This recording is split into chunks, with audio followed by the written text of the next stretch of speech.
Apakah kau bahagia setelah menikah denganku? Itulah kalimat yang sering kulontarkan kepada suamiku. Namaku Septi, usiaku kini sudah 25 tahun. Sudah 5 tahun pula aku sekamar dengan Farhan di rumah sederhana ini. Dalam keseharian hanya aku yang mengisi rumah kami seorang diri.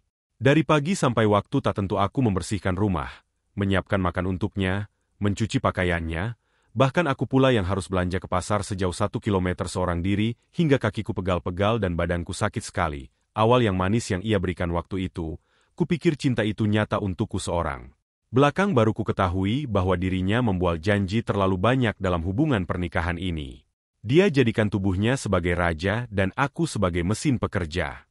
Setiap waktu makan tiba, ia harus selalu kulayani tanpa pernah mengerti aku sedang mengerjakan pekerjaan lain atau apapun itu. Bahkan, untuk air putih saja dia sangat enggan bangkit dari tempat duduknya sampai semua isi piring habis. Tetap saja, aku harus menghidangkan semua keperluan perutnya hingga ia merasa puas. Apakah dirinya masih ingat bahwa aku adalah istrinya? Hanya setahun Farhan bersikap manis padaku. Dia belai rambutku, dia bisikan ucapan pemanis kehidupan. Dia ajak aku kemanapun langkahnya membawa angan. Dia kenalkan aku pada semua teman-teman dan rekan kerjanya. Bahkan dia selalu tersenyum penuh kasih sayang padaku. Tapi itu dulu. Sebelum ada orang lain di dalam hatinya, kini aku merasa hidup seorang diri. Dalam status lingkungan banyak mata memandangku masih bersuami. Dalam kesendirian hidupku tak ubah bagai sebatang pohon pisang mandul tak terbuahi. Berdiri sendiri, membungkuk melihat tanah berembun yang bahkan hampir mengering. Kiri kanan hanya senyum iba yang kudapat. Kalau kau bosan, lakukan saja apa maumu seorang diri. Kata suamiku suatu ketika, aku memang terlahir sebagai perempuan kampung yang bodoh. Yang amat polos dan belum tahu apa-apa. Aku tidak paham maksud kata-kata yang suamiku lontarkan. Tetapi dia tak pernah jelaskan apa maunya yang sebenarnya. Dia bahkan mengabaikan diriku seorang diri, sementara dirinya pergi bersama orang lain. Belum 5 menit ia sandarkan tubuh lelahnya di rumah. Lalu ia langkahkan lagi kakinya keluar begitu getaran di ponselnya mengganggu pandanganku. Dan aku tidak pernah perlu menunggu kapan suamiku pulang. Karena hanya kekecewaan yang kudapat jika aku nekat menunggunya dengan penuh harapan. Tidurku yang gelisah tidak pernah bisa kupaksakan nyenyak sampai dini hari. Di saat ayam berkokok karena terang bulan, jam sudah menjelang pagi, suamiku masih juga belum membaringkan tubuh kurusnya di sampingku. Saat suara azan di masjid kampung terdengar sayup, barulah terdengar dirinya mengetuk pintu dengan suara sangat keras. Sedikit saja aku terlambat membukakan pintu untuknya. Sudah pasti dia akan menurunkan tangan kasarnya ke wajahku. Kau puas dengan memperlakukanku seperti itu, batinku. Sudah tidak terhitung lagi sifat egois yang ia limpahkan padaku, jika dipikir-pikir, usia kami masih tergolong muda. Dan barangkali masih bisa menciptakan perasaan suka sesuai kemampuan kita. Tetapi suamiku tidak pernah mau mendengar ucapanku yang hampir kering dimakan angin sepau-sepau teras rumah kami. Saat ku berbicara, dia malah menyibukkan diri dengan aktivitas lain. Suamiku lebih memilih menonton televisi dibandingkan mendengar suaraku. Ia tertawa begitu pelakon seni itu melakukan hal-hal lucu dan kemudian terdiam begitu menonton informasi serius. Dalam hati aku selalu bertanya, kau sudah kumiliki, kenapa masih memilih yang lain? Apakah aku sekurang itu di matamu? Pilihan yang saat ini ia ambil salah menurutku. Harusnya tanggung jawabnya hanya aku seorang bukan yang lain. Dahulu ia sudah mengikrarkan janji setia padaku, menjagaku setiap waktu, bukan membiarkanku sendiri dalam sepi. Tapi sekarang dia sudah mencintai orang lain. Orang lain yang salah. Hidupnya bukan lagi di luar rumah setelah ia ketahui kedudukanku. Ia hidup tidak lagi sebatang kara.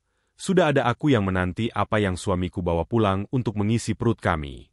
Bukankah hakikatnya sepasang suami istri memang begitu?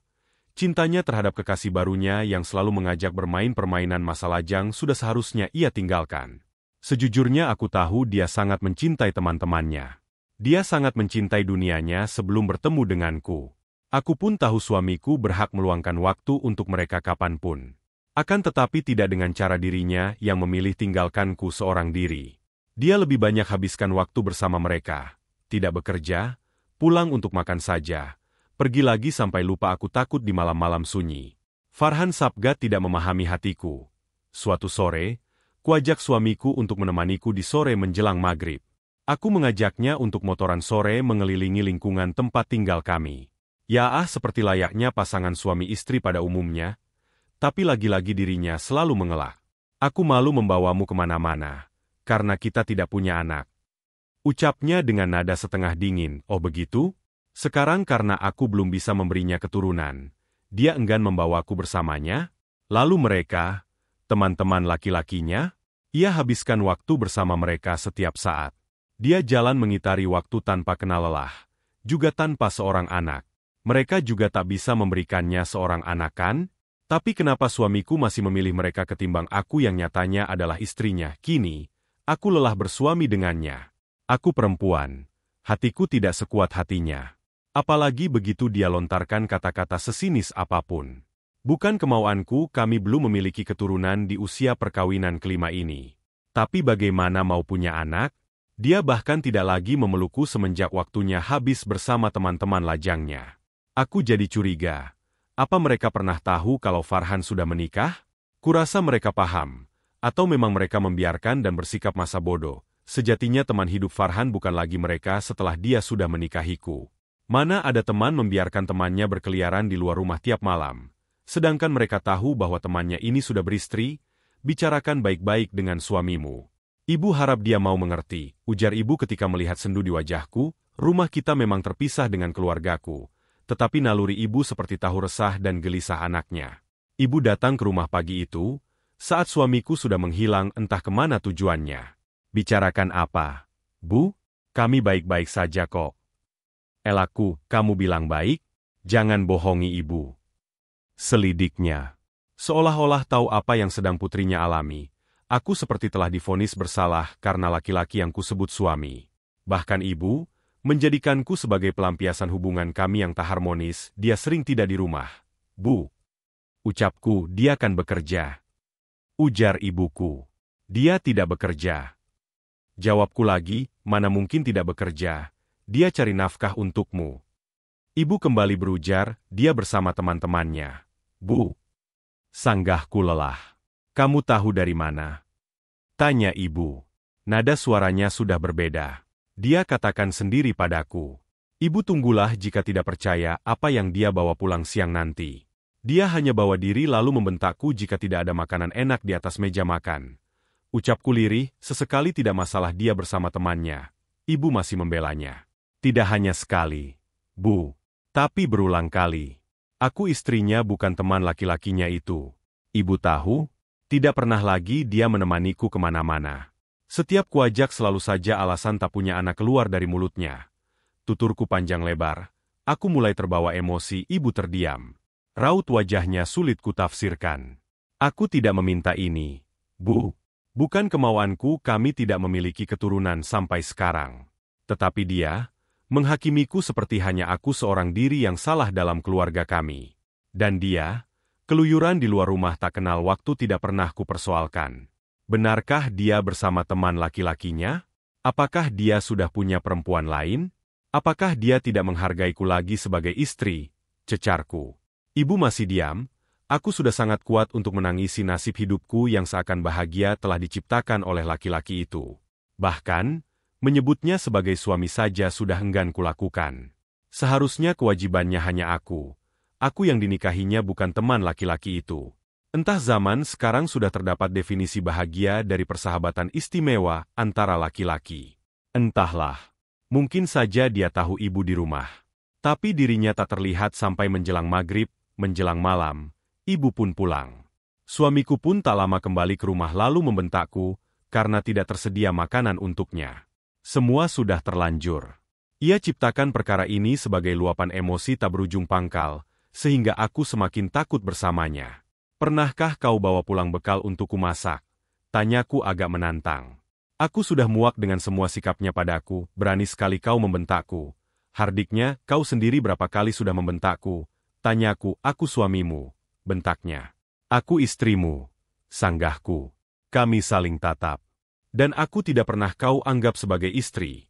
Ucapku kemudian dari gaya berdiri di depan pintu, sepertinya dia akan segera lari dari pembicaraan ini. Tetapi aku akan kulimpahkan semua kekesalan ini, larilah. Semoga teman-teman tongkronganmu itu bisa memberimu keturunan. Hardiku seraya dia melangkahkan kaki pergi dari rumah, hidupku sudah tidak sempurna. Berpisah dengannya pun hanya akan membawa malu padaku dan keluargaku. Biarkan saja. Aku yakin dia tak akan merasa kehilangan sebelum aku benar-benar meninggalkan rumah tangga yang amat sangat berantakan ini.